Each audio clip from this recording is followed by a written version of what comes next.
Bom dia, colegas. Restaurando aqui a gravação. Registro a presença da doutora Idelária, doutor José Maurício, a doutora Vera Brandão também presente.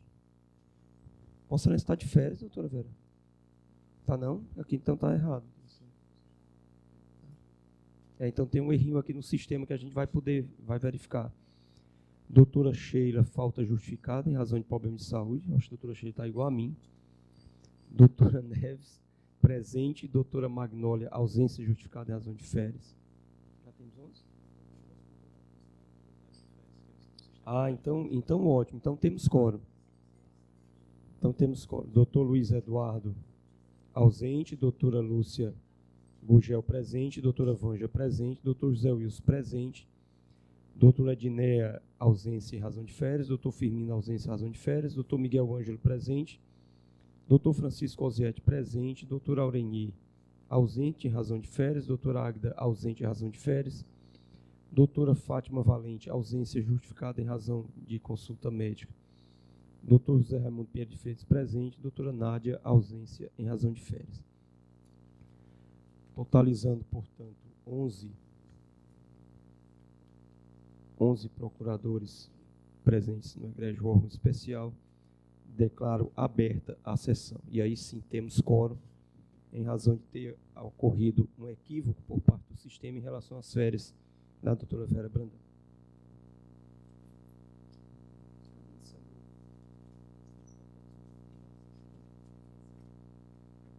Saúdo o doutor Lucas Felipe Azevedo de Brito, presidente da Associação Cearense do Ministério Público. Doutora Sandra, secretária dos órgãos colegiados. Fernando e demais servidores que nos ajudam a realizar a presente sessão. Deliberação acerca das atas da 21ª sessão ordinária, realizada no dia 14 de 11 de 2018. Questiono se há alguma objeção à aprovação dessa ata. Então, não havendo nenhuma objeção, o colegiado aprova a ata, ressalvando, evidentemente, aqueles colegas que não se encontravam presentes.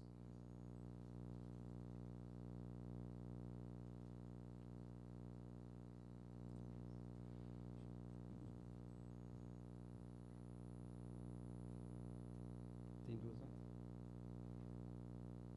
A 22ª, né? Também submeto à aprovação a ata da 22ª sessão ordinária. Alguma objeção? Não havendo objeção, o colegiado aprova a ata, ressalvando também aqueles que não se encontravam presentes. Pois não, então.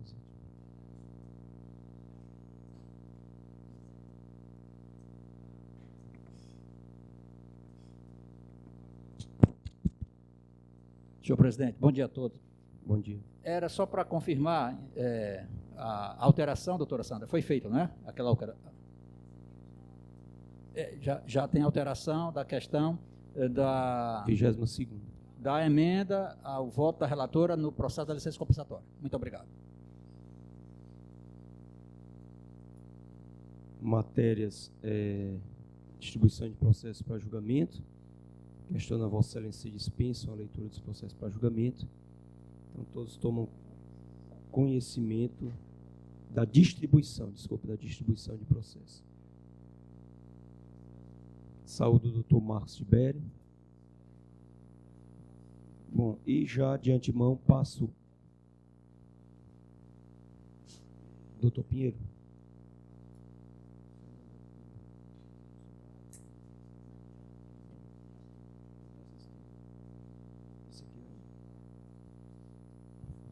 Ok.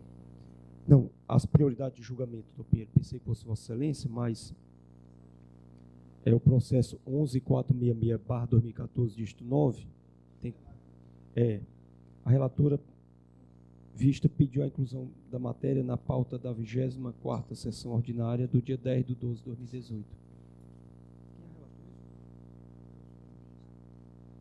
É o doutor... Não, doutora Idelária, né? Voto vista. Ela pediu para o dia 10 de 12. Temos... Justificando também o processo 06021/2017, dígito 2. tem como relator o doutor Luiz Eduardo, justificando que o processo retornou para o doutor Francisco Osiete, com a diligência cumprida em 4/12/2018. Senhor presidente, Pois pela não. ordem, a respeito desse processo, eu recebi ontem no meu gabinete e vou trazê-lo para julgar na sessão Do dia da 10. segunda-feira, dia 10. Muito obrigado. Perfeito. Processo 16394 de /2018, dígito 9. O processo atualmente se encontra na Secretaria de Finanças no aguardo de retorno da diligência requerida pela doutora Maria Neves Feitosa Campos. Também fica feito o registro. Processo 4504/2017, dígito 9. Processo retornou para a relatora vista, doutora Maria Neves Feitosa Campos, com a diligência cumprida em 5. Senhor presidente, eu estou com o processo aqui. O voto está aqui. Se quiser. Doutora Fátima Valente aqui não se encontra, relatora, né, doutora Neves? Estamos com uma praxe de não ser votado o processo na ausência da relatora. Perfeitamente. Deixa eu, então só anunciar que eu tenho aqui, que, como Vossa Excelência já bem colocou, a relatora não está, que esse voto vista 4504/2017, dígito 9. E estou também com aqueles 2 processos que nós suspendemos, o colegiado entendeu por não fazer o julgamento, tendo em vista que a doutora Idelária pediu Sim. sobre a mesma matéria vista. O 6541/2014, dígito 6, e o 42483/2014, dígito 7. Por que eu trouxe novamente? Porque o meu entendimento, senhor presidente e senhores colegas, é que com a edição do novo provimento, né? Então, o órgão perdeu essa atribuição que ficou com o procurador-geral. Então, eu não vejo mais sentido esse processo ficar aqui. Eu não sei se o entendimento do colegiado vai ser este, né? A doutora Idelária pediu para trazer um voto vista, né, doutora Neves, na próxima sessão, que eu acho que vai dirimir todas essas questões, que é justamente sobre a competência. Ah, né? sim, porque no caso da doutora Idelária é um voto vista, né? A relatora já votou. No meu caso, eu sou a relatora originária. Sim. Originária, Ah, né? sim. Eu sou a relatora originária. Claro, Vossa Excelência não fica vinculada, né? Eu Evidentemente. não fico vinculada por quê? Porque já tem o provimento, não é? E o meu entendimento é que, como atinge a matéria processual, a não ser que o colegiado vai entender que estes processos que já estavam em grau de recurso não serão atingidos. Mas o que eu entendo é que, como trata a matéria processual, também entra em vigor e atinge a todos. Doutora Neves, o doutor Zé Wilson. Doutor Zé Wilson. O colegiado resolveu sobrestar todos esses processos. Eu não sabia, doutor Zé Wilson, que está esclarecendo aqui. Doutora Neves, eu só tenho uma dificuldade, porque, veja bem, existe no processo que a doutora Idelária pediu visto um voto. Já foi dado um voto no processo. E o provimento que o procurador editou, como é que ele vai ter feito em processos anteriores à edição desse provimento, se não existe a previsibilidade dentro do provimento desse tipo de efeito. Isso é uma regra processual. E a situação é de que, na lei de licitação, ela exige uma instância superior. Ela exige a instância superior. É só essas coisas que eu acho que a gente tem que refletir sobre elas, de como encontrar a melhor... Mas vamos deixar para a relatora, né, doutora? Aliás, eu o voto posso deixar, vista. mas vamos refletindo, porque o provimento, Sim. eu entendo que atinge pelo dispositivo, né? Quem hoje, o artigo 18. O recurso e ele é muito claro dizendo que o recurso é para o procurador-geral e a reconsideração é dele, e caso ele não reconsidere, não tem mais outra instância administrativa, né? Então, assim, eu sigo, mas acho que o provimento, doutor Zé Wilson, apesar de estar desse jeito, ele não foi questionado, né? Está vigente. Senhor presidente, só me doutor. associar rapidamente, não tomarei muito tempo, mas me permita, doutora Neves, discordar e concordar com o doutor Zé Wilson por uma razão. O doutor procurador-geral, quando proferiu a decisão dele, não foi em instância recursal, foi em primeiro grau. E como instância recursal, foi essa ponderação que eu pedi a todos que fizéssemos aqui, porque em determinado julgado aqui, nós dissemos que deveríamos criar um órgão para apreciar essa decisão do procurador-geral, e eu pedi que este colegiado refletisse sobre a matéria, porque não existe no plano institucional, nem na lei orgânica local, nem na nacional, nós aqui sugerimos a criação de um órgão para revisar a decisão do procurador-geral. Este órgão é este aqui. A decisão do procurador foi em primeiro grau e somente nós, em grau de recurso, podemos apreciá-la. Obrigado. O entendimento é que esse provimento, mas eu não vejo como é que nós podemos dar essa interpretação de que esse provimento não atinge esses processos, e doravante continuará os recursos vindo para o órgão especial. Não pedi mais, não.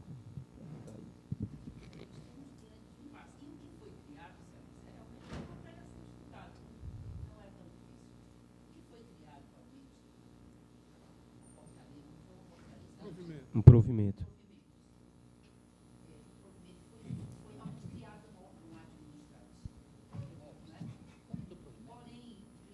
Não foi sugerido aqui pela doutora Sheila que fosse criado um colegiado, não é isso? Para foi em rápida apreciação, um órgão colegiado para que, obviamente, a decisão não ficasse apenas em uma instância, como o senhor disse. E foi criada realmente uma comissão, não é isso? Vossa Excelência se recorda? Não, né, claro. Não, eu me recordo, doutor Delara, evidentemente, sim, que foi feito um provimento, foi feito um estudo dos demais ministérios públicos, como é que a matéria era tratada. Eu tenho, o meu voto está sendo preparado, quase concluído, já com toda essa informação. Pois é, isso foi retratado no provimento, como a doutora Neves se refere, que já está vigente. Eu posso ler, doutor Planta? Pois não, doutora Neves. Vamos ouvir. O artigo diz o seguinte: o artigo 18 do provimento 050 de 2016 passa a viger com a seguinte redação. Esse é o provimento 89/2018, publicado em 23 de 10 de 18. Artigo 18.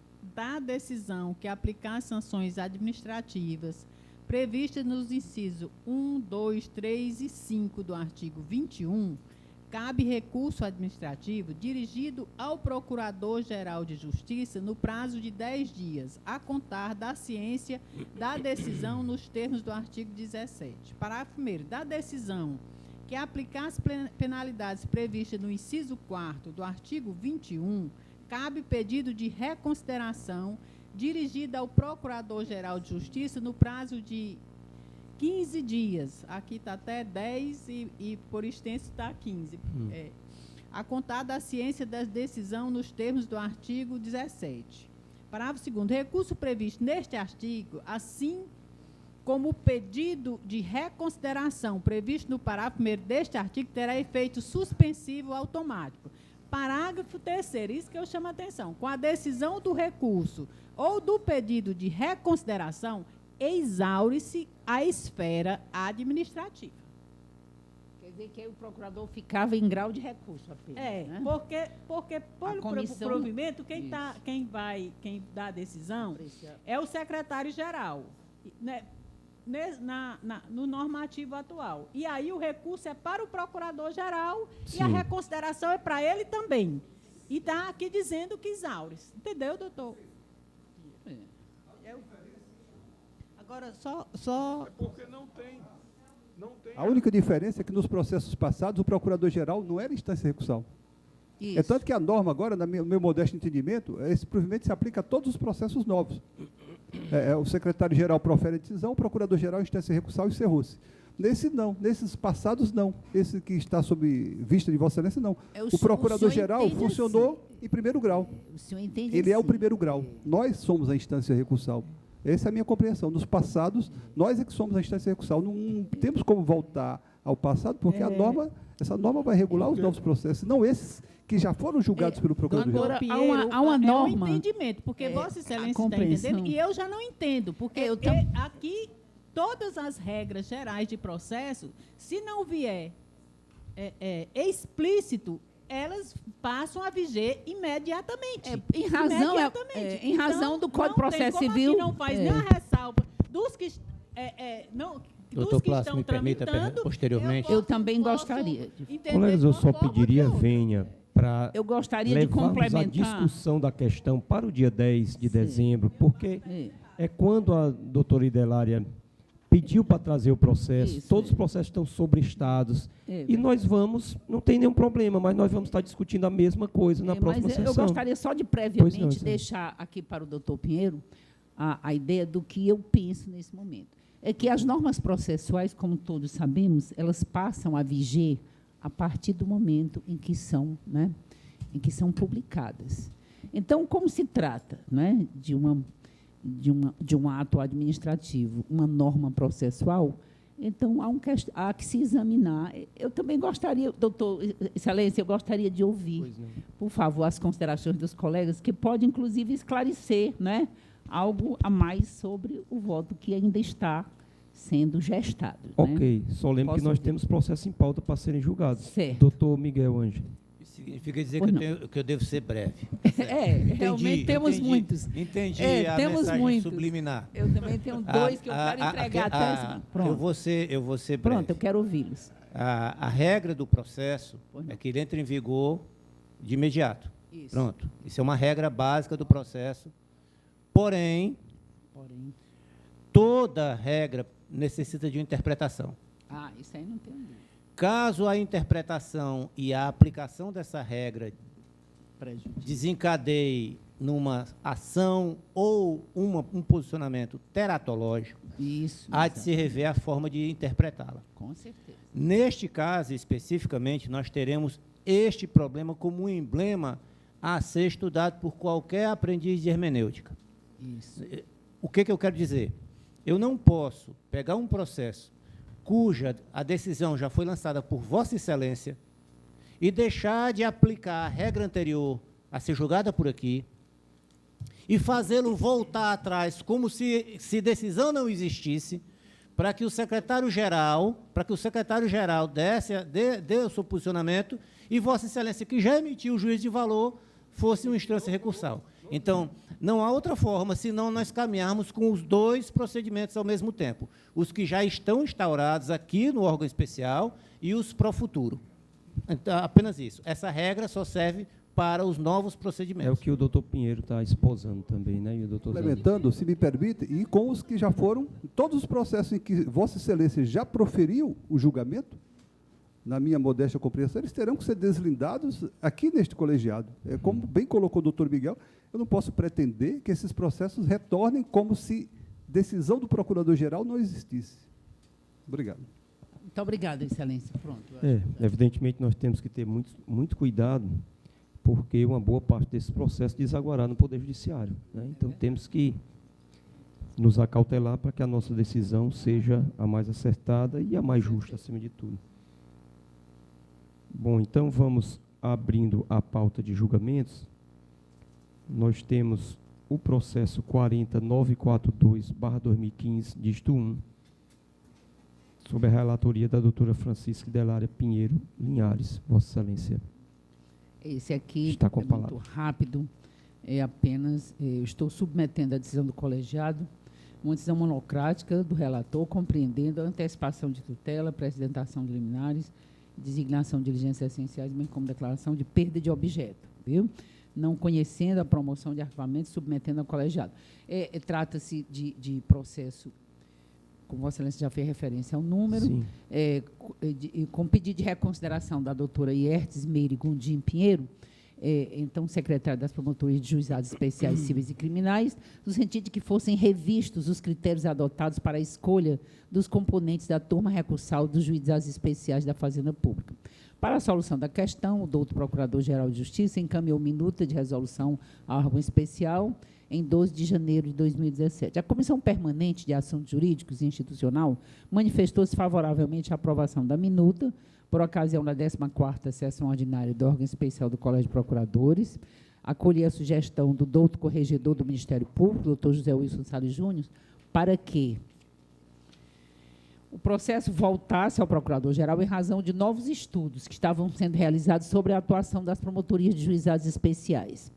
Retornaram os autos com o requerimento do doutor Procurador-Geral de Justiça para que o processo seja arquivado em razão da perda superveniente do objeto, pois a atuação dos membros do parquet nas turmas recursais de juizados especiais teria sido modificada com curso neste procedimento, no curso desse procedimento, com a edição da Lei Estadual número 16.171, de 2016, além de já tramitar outro processo tratando do mesmo tema. É o breve relatório.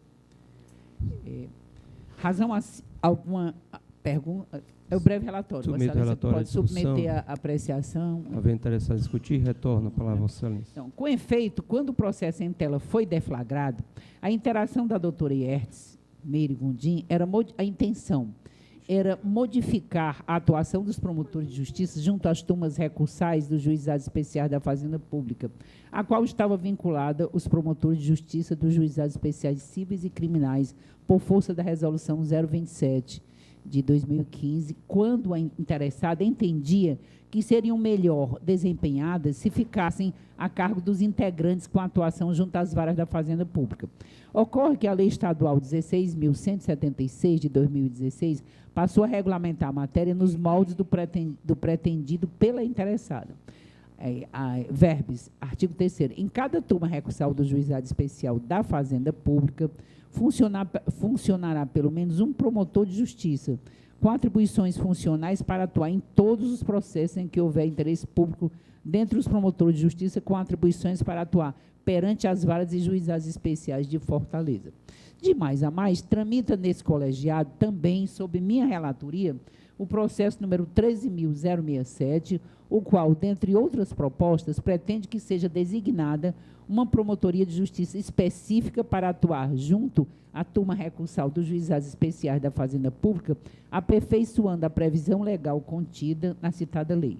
Segundo o doutor Procurador-Geral de Justiça, o processo citado melhor trata da matéria, razão porque não convém levar a presente proposta adiante. Por todo o exposto, reconheço a perda superveniente do objeto, razão pela qual resolvo o processo sem resolução de mérito. Submeto a decisão do egrégio colegiado nos termos da súmula número 001/2016 do órgão especial do Colégio de Procuradores de Justiça. Abro aspas. A decisão monocrática do relator compreende antecipação de tutela, apreciação de liminares, designação de diligências essenciais, bem como a declaração da perda de objeto, não conhecimento e promoção de arquivamento, submetendo ao colegiado as três últimas elencadas. Inclua-se na pauta da 23ª sessão ordinária com a distribuição prévia desta decisão aos demais integrantes do colegiado. Intime-se a interessada para, querendo, fazer-se presente e realizar a inscrição para sustentação oral. É esse o voto. Todos concordam? Integralmente. Então, não havendo nenhuma divergência, o colegiado acompanha o voto da relatora em sua inteireza. Chamamos agora a julgamento o processo 18.027/2017, dígito 5, que está sob a relatoria do doutor José Maurício Carneiro. Pergunta a Vossa Excelência se o processo está em mesa. 18.027, é isso? 18.027, exato.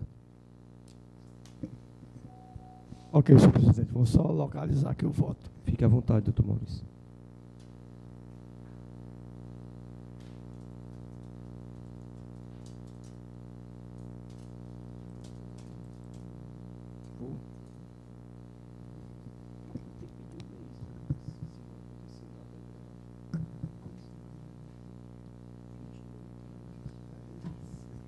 Senhor presidente, essa matéria Pois não, excelência. diz respeito ao encaminhamento por parte da Secretaria Executiva das Promotorias de Justiça de Maracanaú, da minuta de regimento interno. Eu já encaminhei para todos os colegas o inteiro teor do voto, com o texto da resolução que foi sugerida e com o texto da resolução já consolidada, caso sejam acatadas as alterações que eu estou sugerindo. Eu fiz muitas alterações nesse texto, mas somente para reorganizar as matérias, que veio muito desorganizada as matérias, então eu só fiz essa reordenação de matérias, colocando direitinho na forma como normalmente se aprova aqui nesse colegiado. Eu vou ler aqui o relatório e se quiserem, leio também o voto e vou ficar à disposição para qualquer dúvida. Fique à vontade. Nobre relator, me permita somente uma questão de ordem. Me permita, eu já fiz essa ponderação e torno a fazer. Me permitam trazê-lo, não me tomem por inoportuno. Porque, como foi encaminhado o relatório para todos nós, me parece que é assim, despiciendo, é uma perda de tempo. E, o relator tem que ler todo o relatório que já nos foi encaminhado. Eu não sei, eu acho que nós deveríamos avançar nesse ponto em que todos nós já recebemos o relatório, agora pouparmos o relator de proceder toda a leitura daquilo que já recebemos. A menos que alguém pedisse. A menos que alguém fizesse questão, porque não sendo, é tão contraproducente, é tão improdutivo que, eu lendo um dia desses Domênico De Masi, ele disse que não tem coisa mais agressiva ao ser humano do que se forçá-lo a fazer uma tarefa repetitiva e desnecessária, Ele diz isso, que o ser humano tem que evoluir, porque essas tarefas repetitivas e desnecessárias, você tem que contorná-las e tal. É a observação que faço. Pouparmos também o doutor Maurício desse esforço. Bom, senhor presidente, eu estou à disposição dos colegas. Muito obrigado. Aqui, eu saliento aqui que a única pendência que ficou aqui no meu voto foi no tocante ao dia das sessões, porque não veio, no texto que me foi encaminhado, não se colocava o dia em que seriam realizadas as sessões da Secretaria Executiva. E eu fiz um contato com o doutor Jarlan e pedi que eles reunissem os colegas lá e dissessem qual foi o dia.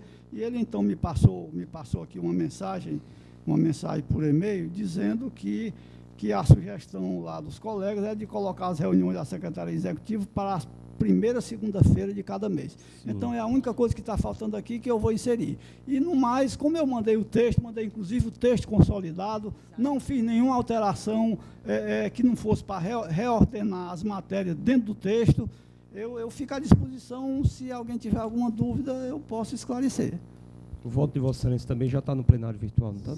Já encaminhei para todos os colegas. Encaminhei o voto, encaminhei a minuta e encaminhei o texto consolidado. Perfeito. Então, já que todos tiveram acesso ao relatório e ao voto, pois não, doutor? É que a gente tem colocado na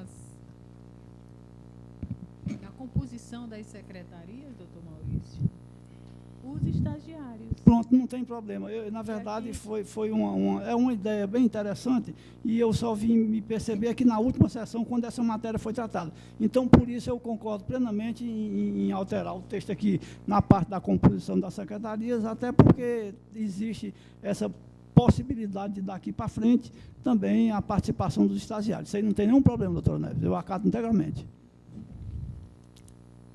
Então, com o relator acolhendo a proposta da doutora Neves, eu questiono se há alguma objeção à aprovação do regimento interno da Secretaria Executiva das Promotorias de Justiça da Comarca de Maracanaú.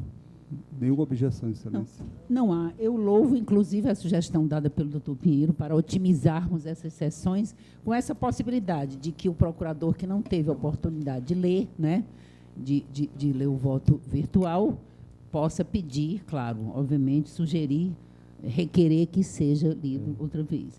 E pedir ao doutor Pinheiro que continue lutando por isso até enquanto a cultura estiver devidamente estabelecida. Porque nós gostamos de trabalhar. Então, somos acostumados aqui a discutir matérias interessantes.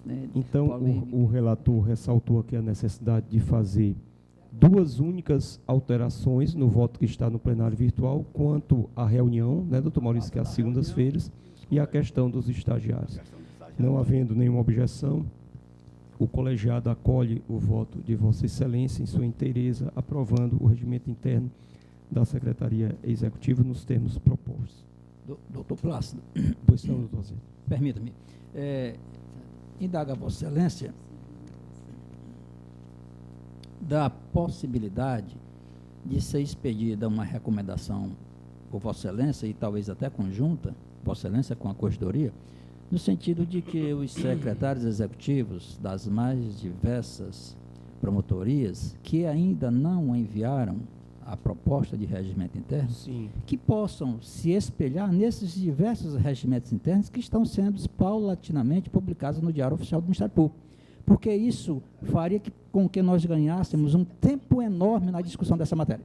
Ressalto que o plenário virtual tem nos ajudado sobremaneira em relação a isso. Mas poderíamos avançar um pouquinho mais se Vossa Excelência pudesse acatar essa minha sugestão. Muito obrigado. E, doutor Zete, Excelente sugestão. isso é muito importante, porque, veja, o texto que eu recebi lá de Maracanaú, e eu tomo isso aqui como parâmetro, na verdade é comum a quase todos os outros, vem as coisas muito desarrumadas. Eles colocam as coisas que tem, mas não arrumam, não seguem uma ordem. Isso dá um trabalho danado a gente para poder recolocar tudo no lugar e realmente, se os colegas observassem esses detalhes, seria bem mais fácil para a gente.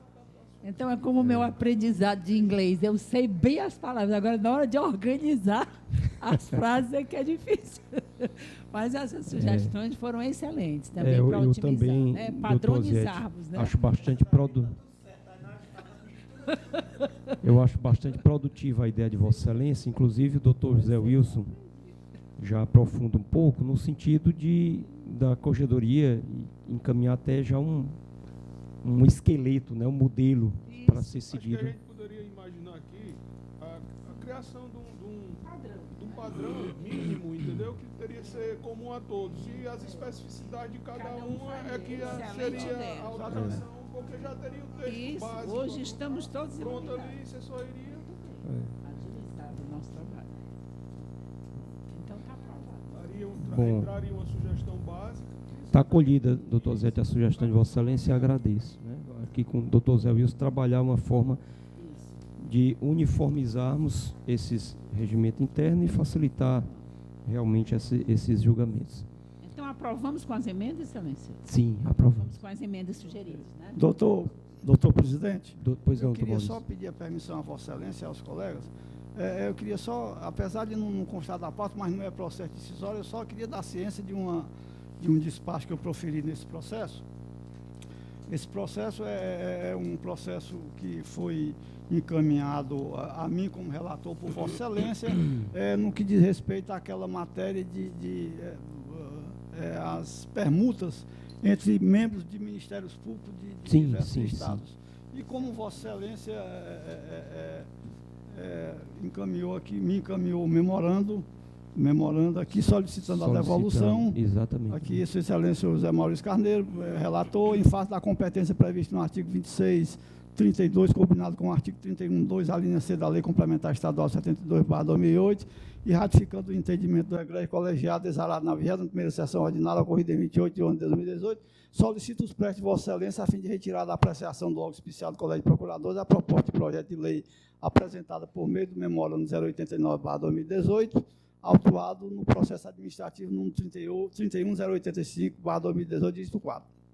A retirada em questão mostra-se necessária em face da divergência doutrinária posteriormente evidenciada acerca da matéria, fazendo necessária reanálise da questão do encaminhamento dado. Então, eu estou proferindo despacho aqui, devolvendo os autos à Secretaria Executiva para dar baixa no sistema e encaminhar a Vossa Excelência. Obrigado, Qual o doutor número do Maurício. processo, doutor Eu não- Maurício? O processo é o 31085/2018, dígito 4, doutora Neves. Eu gostaria de maiores esclarecimentos, doutor Maurício. É o seguinte, o tema é um tema de muito... Há Eu muitos posso- anos, é um sonho, né, de todo o doutora Ministério Idalária, Público Brasileiro. Eu posso até, se o doutor Maurício me Eu permitir, queria saber por quê. até porque eu sim. fui autor do pedido, Pronto. e todos sabem, desde o tempo em que presidi a associação, que sou um franco franco apoiador da permuta entre membros do Ministério Público nos diversos estados da federação.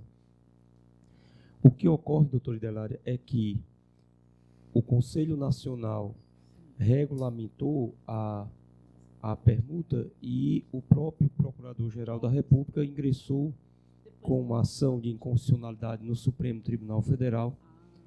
A questão foi submetida ao ministro Alexandre de Moraes, que, através de uma medida liminar, suspendeu o ato do Conselho Nacional do Ministério Público.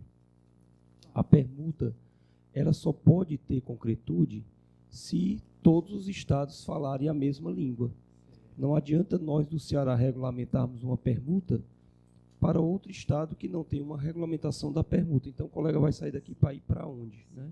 Então, eu tratei até com o doutor Lucas, eu sei que a Associação Cearense do Ministério Público e a própria Associação Nacional dos Membros do Ministério Público tem uma predileção especial. Eu acho que, com isso, nós reforçamos o caráter de unidade do Ministério Público, o caráter nacional da instituição. É isso que nós lutamos muito.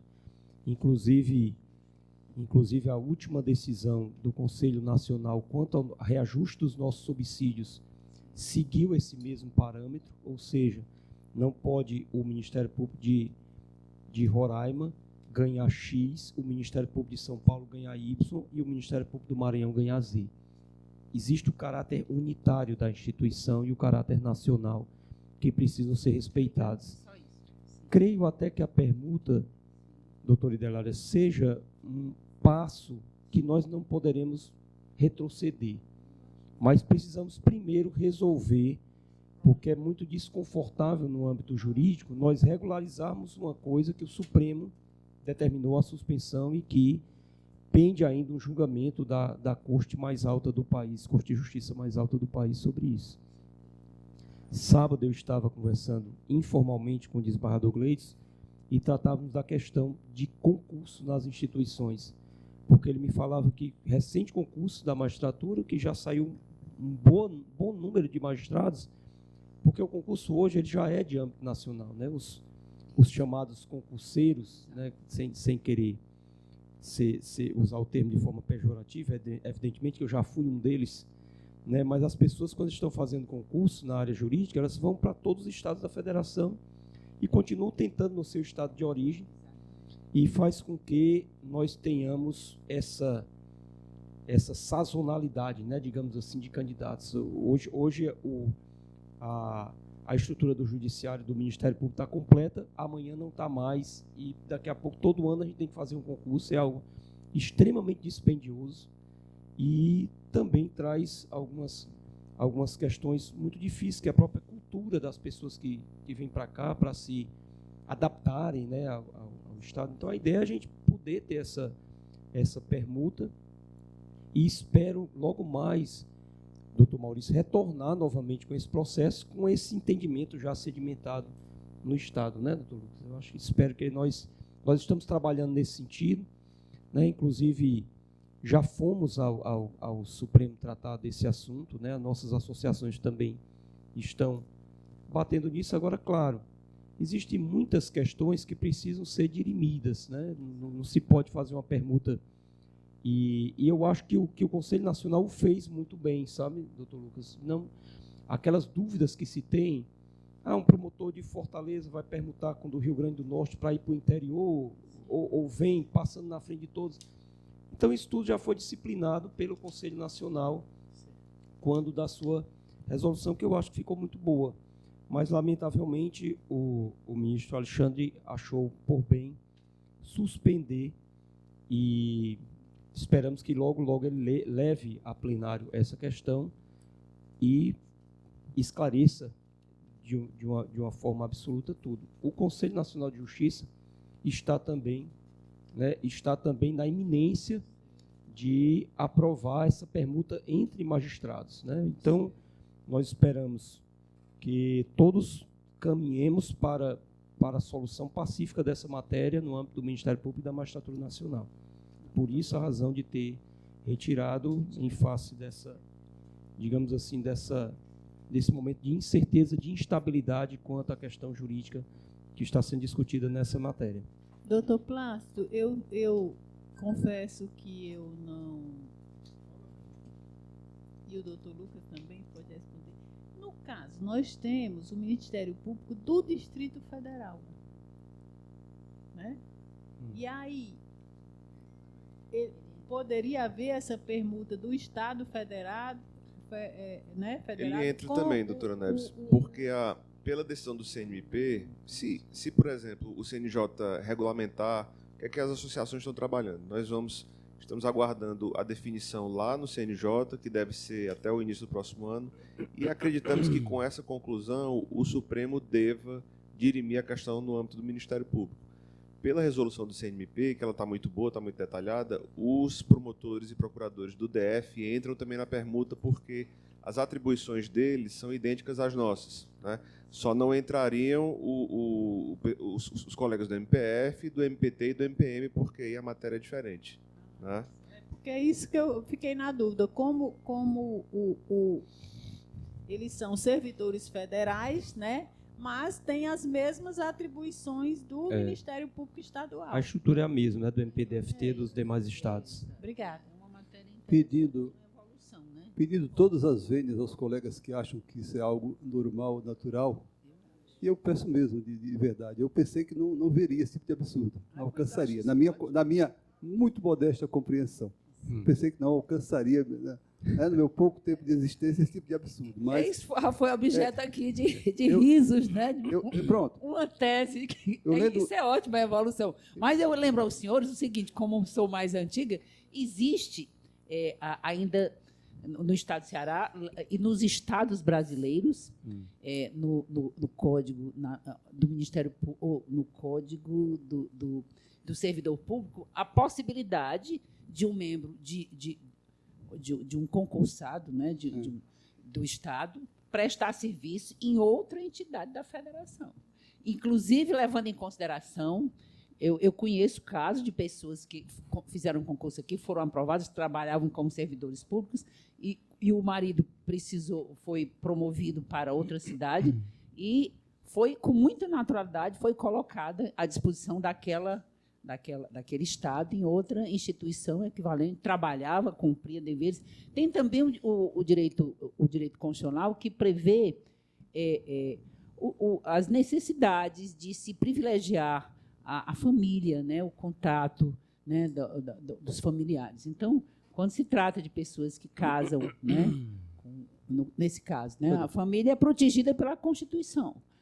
Às vezes a pessoa, né, pode acontecer, como nesse caso, ela foi acompanhar o marido, que era um engenheiro, e para poder preservar os liames familiares, né, e cumpria rigorosamente com as obrigações. Todo mês era constatada a presença e tudo, era exigido. Pronto, é uma evolução que... Eu lendo um dia desse, só para concluir... Os militares também. É uma evolução boa, né? Já concluo dizendo que eu estava lendo sobre aquele óculos que a Google está desenvolvendo, um óculos que você colocará e ele projetará uma imagem para você ter informações da rua onde você está caminhando e se tem um ponto turístico, uma coisa. Então, dizem que ele causa desconforto, né? Ele pode causar estrabismo. O quê? O óculos, o Google Glass. É um óculos que a gente coloca e vai andar numa cidade e você vai vendo os pontos turísticos, vai vendo tudo. Então, dizem que ele pode causar desconforto, estrabismo, náusea, pode causar acidentes que você pode topar e tal. Aí o cara diz, tem tantos ingredientes assim, ruins que ele tem tudo para dar certo. Então, o cara concluiu a matéria desse jeito, né? Eu acho assemelhado. Obrigado, senhor presidente.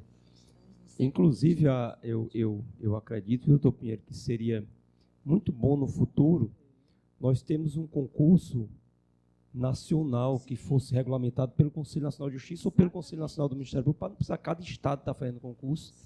E, à medida da aprovação, o colega escolhendo qual é o estado que tem vaga que ele queira ir. Enfim. Isso é ótimo, a gente vê. O Enem do MP e da Magistratura Nacional, né? Gosto muito de ver a evolução. Bom, colegas, você dá uma boa notícia. A matéria, como tinha dito a Vossas Excelências, do reajuste dos subsídios, foi lida realmente ontem na Assembleia Legislativa e espero que esteja sendo votada nos próximos dias, né? Não creio que haverá nenhum problema. E aí nós conseguiremos contemplar os nossos aposentados e pensionistas, que é o mais importante.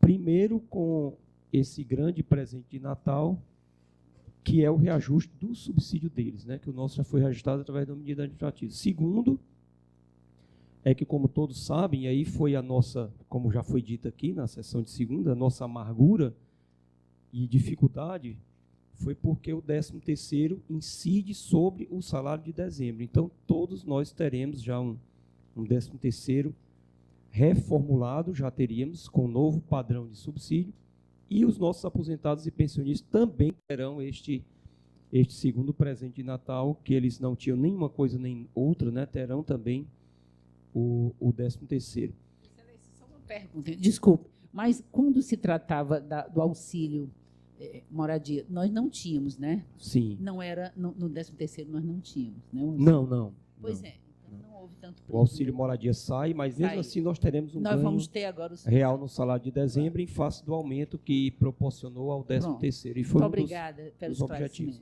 Muito obrigada. E quero esclarecer também, já nos momentos finais, ainda hoje de manhã eu conversava com o doutor Benedito Torres, que é presidente do Conselho Nacional de Procuradores Gerais, e ali nós reforçávamos a ideia, que eu acho que há um consenso no colegiado de Procuradores Gerais, de que nós precisamos continuar a luta pelo reajuste do nosso subsídio.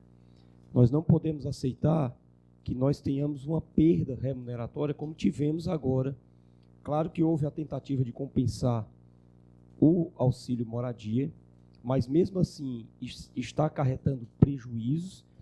Então, o que nós estamos alinhavando dentro do Conselho é que cada procurador-geral busque os deputados e senadores dos seus estados e, de uma forma conjunta, trabalhemos para que nós tenhamos, já na próxima legislatura, uma luta muito forte e a aprovação ou da valorização do tempo magistratura e Ministério Público, é o chamado VTM, ou então o adicional por tempo de serviço. Senhor presidente, me permita uma consideração sobre o Sim, tema. Eu digo sempre, e aqui eu quero compartilhar com todos os colegas, que eu não sei, e me corrijam se eu estou enganado, mas até onde eu sei, todo servidor público dispõe de progressão horizontal. Sem dúvida. É verdade. Menos nós. Eu não sei por quê que é tão difícil para as nossas associações de classe fazer essa luta, viu, senhor presidente? Eu não compreendo.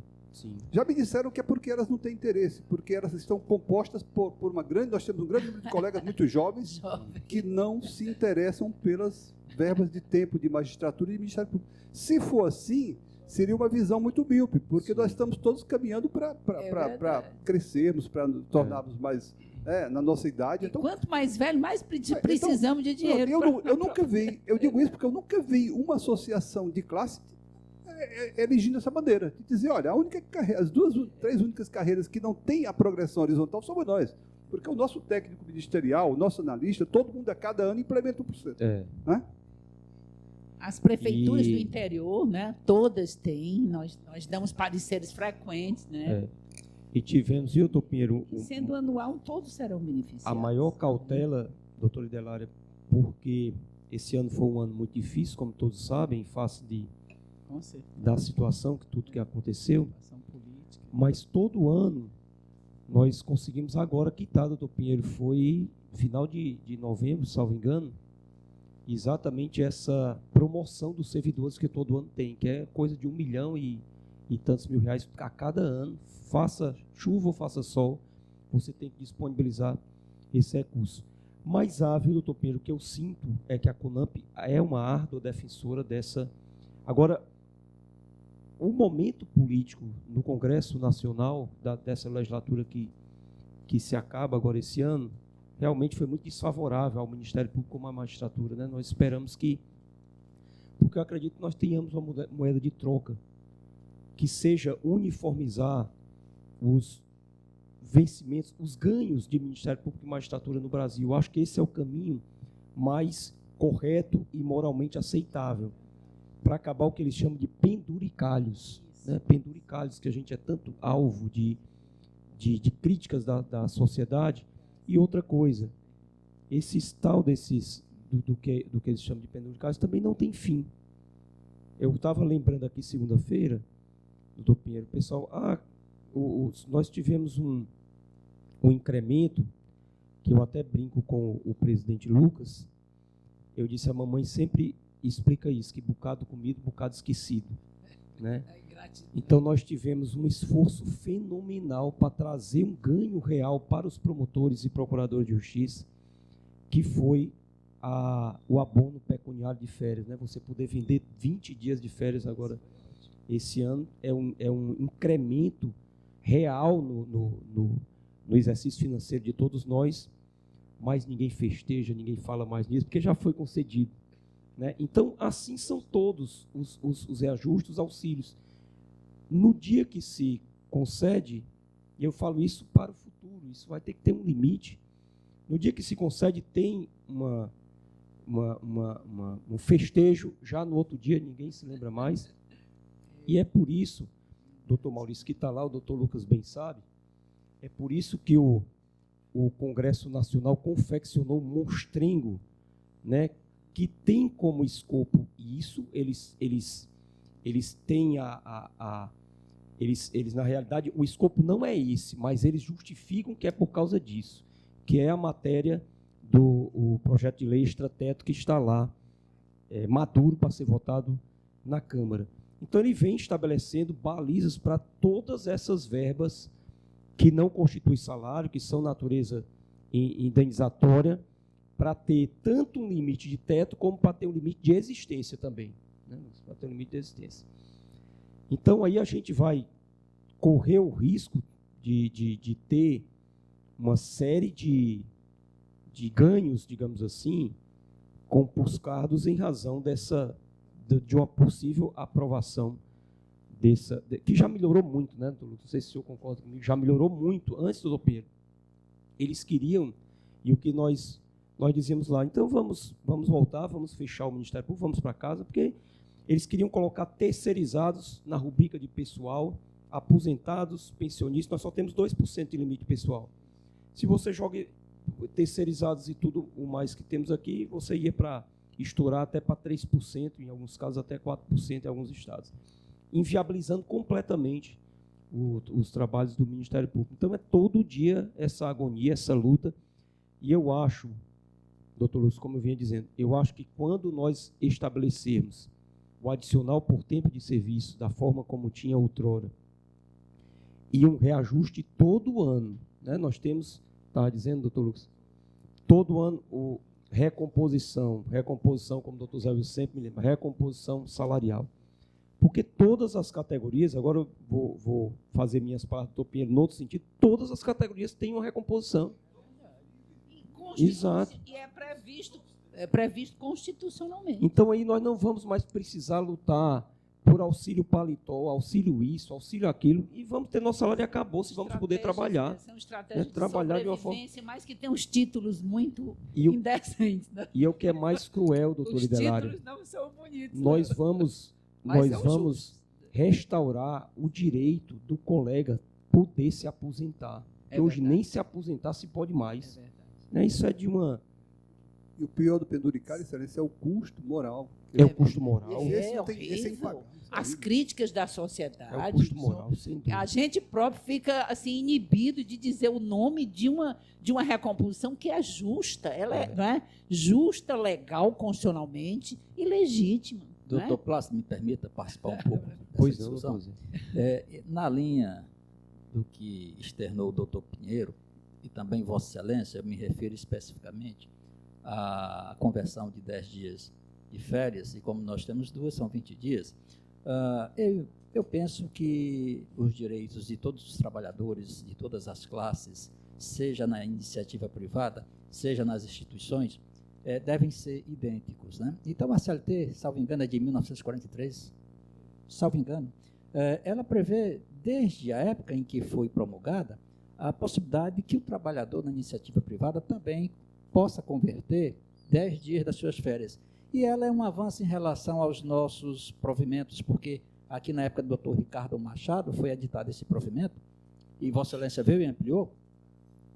Lá na CLT, se não me falha a memória, é permitido o fracionamento, inclusive, desses períodos de conversão. O trabalhador, por exemplo, se ele quiser fracionar as férias, por exemplo, em 10 dias ou 15 dias, ele mesmo assim ele poderá converter, só tirando 15 dias, os 10 dias daquelas férias. No nosso caso,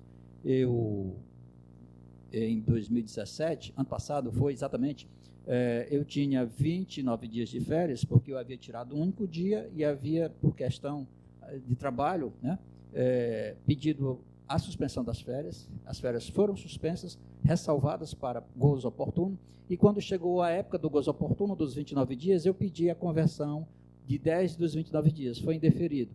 Lá na CLT, se nós tomássemos como parâmetro, ela foi editada, promulgada em 43, teria sido possível a mim converter 10 dos 29 dias. Então, é um direito que nós conquistamos na gestão do doutor Ricardo, Vossa Excelência veio e aprimorou, e aqui eu quero fazer essa sugestão, para que esse direito seja ainda melhor aprimorado, que nós possamos, muitos não podem tirar os 30 dias de férias, só tiram 15, muitos de nós não podemos tirar os 30 dias de férias, só tiramos 15 dias. Que Vossa Excelência, junto com a sua gestão, pensasse, analisasse a questão de que, mesmo no caso em que o membro só puder tirar 15 dias de férias, ele possa também ter o direito, se evidentemente entender pertinente, de requerer a conversão também de 10 dias mesmo, somente tirando 15 dias de férias. Era só isso, eu queria contribuir para o debate, muito obrigado. Eu também queria contribuir, só acrescentando o seguinte, que o problema da CLT é porque tem um limite de idade, viu, Excelência? Um limite de idade. Parece que a partir dos 60 anos não pode mais vender as férias. E tem uma questãozinha da CLT então, que nós estamos nos esquecendo. Nós, os idosos de mais de 60 anos, e eu hoje registro que ontem na Itália foi aprovada uma lei federal dizendo que agora o parâmetro de idoso é 75 anos, não, doutora Lúcia? Isso, 75, porque os idosos estão lá em plena forma, não? Dos mas países isso é bom demais, doutor Delária. Bom, bom, mas se for... é bom. Nós só vamos nos sentir idosos quando formos Os jovens dizem que quando a gente passa na frente deles, nas filas, aí fica tudo assim com jeito de velhinho e tudo. Aí depois vão dançar nos forrós, vão dançar nos clubes, né? Idosos. Só são idosos para não entrar em fila, né? Vamos lá. Sim.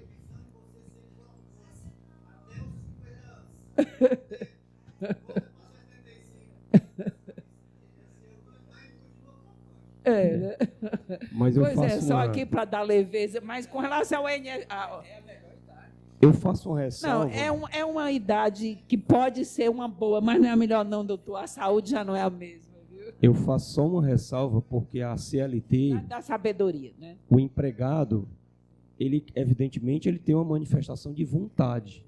Mas quem diz, não pode mais não. Quem diz o período que ele vai gozar férias não é ele, é o empregador. É o empregador, é então ele não tem, não passa não está sob a direção dele a questão das férias. Eu acho que é depois de 50 e poucos anos, não pode mais vender. E aqui eu concordo que nós precisamos evoluir, mas a dinâmica do trabalho, né, nós temos 60 dias de férias, torna muito difícil essa quebradeira de férias aqui entre os membros. É algo que a gente tem que estudar e ver como tornar possível. Doutora Idelária, os comunicados para encerrar. Excelência, eu gostaria de pedir, de solicitar ao colegiado um voto de parabéns ao novo desembargador que foi empossado. O desembargador Sérgio, um juiz vocacionado, trabalhou comigo. Doutora Sandra está lembrando que já foi. Já foi? Certo. Eu acho que eu tinha outro. No colégio e no órgão especial. Então tá ótimo. Então, muito obrigada. Então, eu retiro o pedido. Eu teria outro, mas fiquei não, até bastante emocionado na posse dele, doutor Dera. Ver o filho dele chorando com orgulho do pai foi algo muito bonito. Né? As palavras do desembargador Tarcílio também foram extraordinárias. Né? Muito bonito. Muito tocante. É uma família muito sensível. Eu gostei muito da atuação dele na minha Câmara. Muito obrigada. Então, eu retiro. Pois não. Doutor Maurício. Não abstenho. Doutora Vera. Doutora Neves. Bem, não tenho. Doutor Miguel Ângelo. Doutor Osiete. Nenhuma. Colegas que estão aí na assistência. Então, agradeço a presença. Doutor Lucas. Então, agradeço a presença de todos, declaro encerrada a presente sessão.